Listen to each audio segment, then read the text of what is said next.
hora en la mañana vamos a hacer conexión nacional de inmediato a Washington, D.C. Las reacciones a la participación del discurso de la nación del presidente Joe Biden.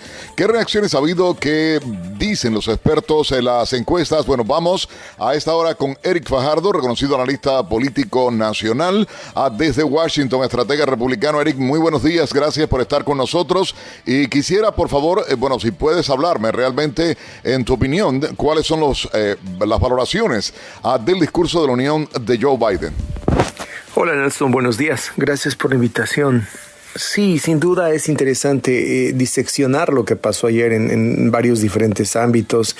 Si tuviera que ponerlo en una frase o en un titular, diría que ayer Biden se atrincheró en su reducto retórico, se encerró en los temas que lo hacen sentir seguros, que son parte de la plataforma demócrata, una plataforma retórica además que es la completa negación de la otra realidad, la realidad fáctica, la realidad de la agenda pública, lo que los ciudadanos viven, sufren y de lo que quisieran haber escuchado anoche. Él se atrincheró en insurrección, que es su tema favorito, enero 6, gastó enormes minutos en hiperbolizar y descalificar a quienes se manifestaron aquel día en el Capitolio. De ahí saltó a los lones estudiantiles, saltó al aborto y su defensa inclaudicable de, según él, los derechos de la mujer, hiperbolizó mucho, superlativizó Ucrania en un sentido épico, en un sentido que por supuesto jamás tocó los puntos críticos sobre la cantidad de dinero o finalmente la manera como la guerra se está llevando a cabo y si efectivamente se está ganando la guerra. Finalmente el Green Deal, que es siempre para él el cambio climático, una especie de trinchera donde puede ponerse dentro y defenderse con la bayoneta. Esos son los temas que lo hacen sentir fuerte, en los que su retórica es absolutamente mecánica y no le requiere ningún esfuerzo mental. Aparte de eso, digámoslo así, la crisis de la frontera, la inseguridad pública, la recesión y finalmente las fuertes críticas a la corrupción. Eso no existe, eso no pasa en América. Esas no son, según el presidente Biden, preocupaciones o cosas que le hubiera interesado al ciudadano escuchar como parte de su discurso. Ahí hay que decirlo, hubo una alusión forzada por la exigencia de Marjorie Taylor Greene, la congresista republicana, en la que finalmente le dedicó unos pocos segundos el presidente Biden a decir el nombre de Laken Riley, que fue la persona muerta o la víctima de este inmigrante que ahora se ha sabido que está vinculado al Tren de Aragua y que fue parte de la estampida que entró el último año y medio o los últimos 2 años durante la administración Biden a los Estados Unidos. Bueno, de ahí podríamos ir a lo que en términos del contenido de su discurso, él giró en torno a las promesas, a la proyección de futuro. Su retórica fue muy clara: veo un futuro, imaginen ustedes, yo voy a... Esos fueron, digamos, los expresores verbales que caracterizaron su retórica anoche. Y por supuesto fue una retórica muy a lo Robin Hood. Voy a hacer, y además voy en términos de futuro, taxes a los ricos, taxes o impuestos a las farmacéuticas, vamos a cortar las multas de las tarjetas de crédito, todo en una proyección de futuro breve y por supuesto muy electoralmente, todo prometido con cargo a los siguientes 6 meses. Es una especie de demagogia, digamos, progresista que la hemos visto en otros regímenes de izquierda latinoamericana. Para rematar, por supuesto, no podía faltar la promesa de premiar a sus sectores corporativos leales y la oferta de aumentar salarios a los maestros hizo un perfecto contrapunto con, por supuesto, las enormes críticas y la expectativa que tenía una gran parte de los estadounidenses de escuchar cómo va a resolver las objeciones de los padres de familia a la intervención, al adoctrinamiento en las escuelas públicas, a la negación de los valores familiares de muchos de ellos y finalmente a seguramente la situación de inseguridad y de violencia que se vive no solo en escuelas sino en general. Él matizó el tema con su eterno pliego al control de armas, un control de armas en el que el presidente Biden ha insistido en que él ha hecho cosas efectivas, pero honestamente todo lo que hizo fue gritar y convertir en una suerte de asamblea de un sindicato en Latinoamérica, lo que debería haber sido el Estado de la Unión. En el lenguaje no verbal, en lo estético, creo que había que decir que era prácticamente dos universos separados en un mismo ambiente. Estábamos viendo dos realidades. En el lado de los republicanos podía verse claramente. Yo creo que el más elocuente contrapunto al discurso de Joe Biden fueron las expresiones faciales del vocero de la Cámara, Johnson. El vocero Johnson reaccionó de una manera muy elocuente, de una manera muy clara gestualmente a cada una de las cosas que Joe Biden decía, y había un profundo sentimiento de entre lástima y conmiseración en las expresiones de él. No fue una semántica facial agresiva, pero se notaba que había mucha conmiseración en el vocero de la Cámara, en el republicano Johnson, por cada cosa que el presidente Biden decía, y sobre la cual, por supuesto, los medios woke no van a hacer llamémosle así, no van a hacer una verificación o un fact-checking. Finalmente, habría que decir que las pocas veces que se refirió a la frontera casi fue una cuestión de momentos, de instantes, casi como para cumplir, casi como para ayudar a que el CNN y NBC digan que él habló de estos temas. Fue absolutamente metafórico, y habló, por supuesto, de controles electrónicos y además de detección electrónica de drogas y de drones y bueno, todo por supuesto con cargo a un voy a hacer. Fue muy poco realmente lo que podríamos haber dicho que él informó o reportó haber hecho. Lo que no pudo hacer, por supuesto, lo puso en manos del Congreso, la culpabilidad por el presidente Biden no haber avanzado en el control de armas, que para él es una prioridad, por supuesto, o para finalmente no haber hecho nada en la frontera.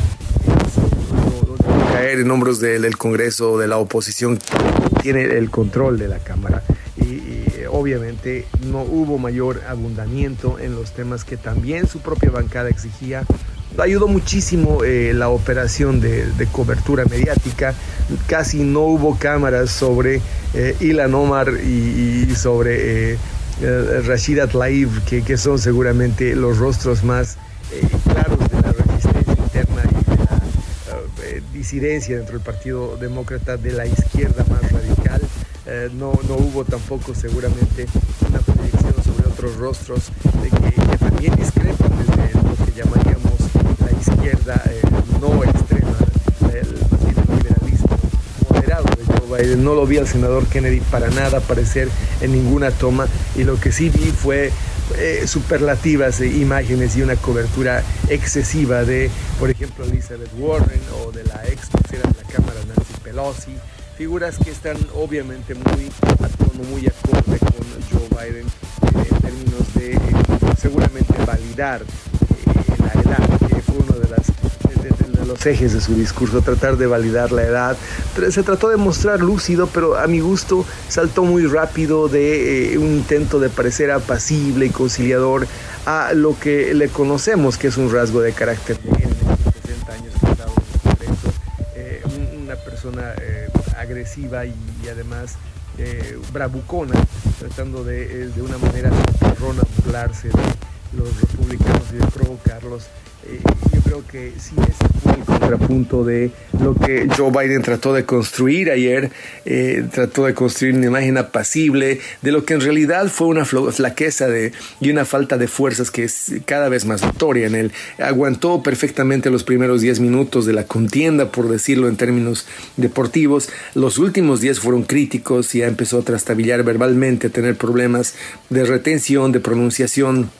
Finalmente, creo ha sido el contrapunto entre su intento de parecer que su cansancio, su agotamiento era apacibilidad o era conciliación, con sus arranques de furibundos, de sindicalista, provocando y, por supuesto, tratando de desatar una reacción de la bancada republicana. Ese fue en general el desarrollo de este Estado de la Unión, en el que se prometió más de lo que se informó que se hizo y en el que se le pasó la pelota por más cosas de las que tiene la responsabilidad del Congreso para no asumir las cosas de las que no quiso hablar el presidente Biden.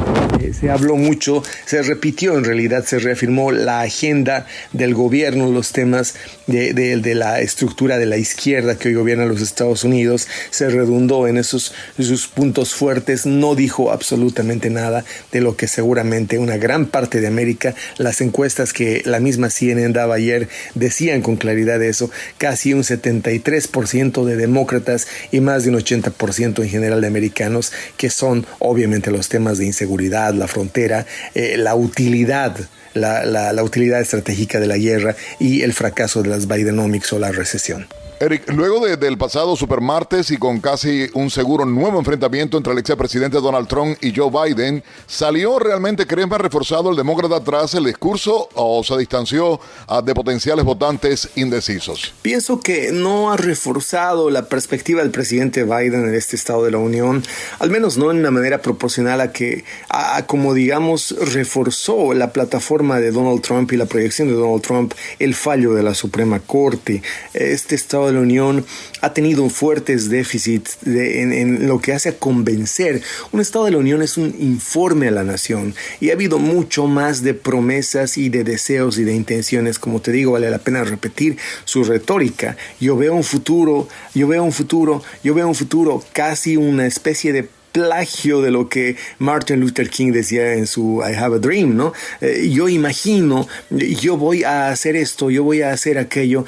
Esa es más o menos la tónica que ha tenido en lugar de un yo hice esto o objetivamente logré aquello.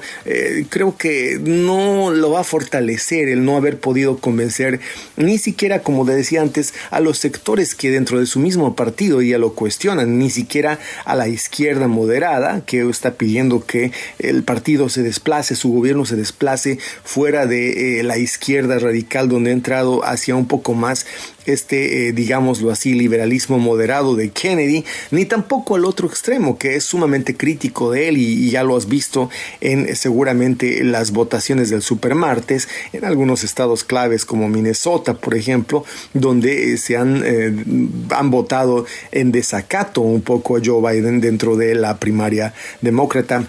Vi ahí caras muy críticas también en la izquierda radical, en las pocas tomas que la prensa ofreció, la de Ilhan Omar, la de Rashida Tlaib, que tenían letreros incluso y evocaban a la falta de lo que ellas consideran una posición firme sobre Gaza y Hamas de parte del presidente Biden. El presidente Biden surfeó muy superficialmente entre los temas críticos que a su electorado interno le interesan. Eso creo no convenció a ninguno de los dos lados del Partido Demócrata ni a los moderados que con Kennedy seguro estaban esperando una postura mucho más clara sobre los temas que le preocupan al ciudadano. Ya los hemos dicho, la frontera, la violencia, la inseguridad interna, la economía, la guerra de Ucrania y su necesidad, y tampoco a los temas que quisieran haber escuchado los radicales de izquierda, que quisieran que hubiera sido todavía más radical Joe Biden, sobre todo en declarar genocidio, lo de Gaza, y en, bueno, pues afiliarse o alinearse firmemente a la posición de las congresistas Omar y Tlaib. En esta medida, conclusión, no creo que vaya a fortalecer la campaña de Biden, aunque por supuesto CNN y NBC van a decir que fue de lujo. Lo cierto es que de cara a lo que viene, de cara al segundo supermartes, creo que Joe Biden va a empezar a sentir que no ha ganado absolutamente nada de lo que tenía perdido o indeciso, y que más bien dentro de su propio partido, este Estado de la Unión, lo único que ha hecho es reforzar las discrepancias internas y las críticas tanto del extremo de la ultraizquierda como también de los moderados. Gracias, Eric, como siempre, por tu participación con nosotros. Para estar bien informado, te invitamos a escuchar América Radio 1260 AM Miami, la voz del exilio.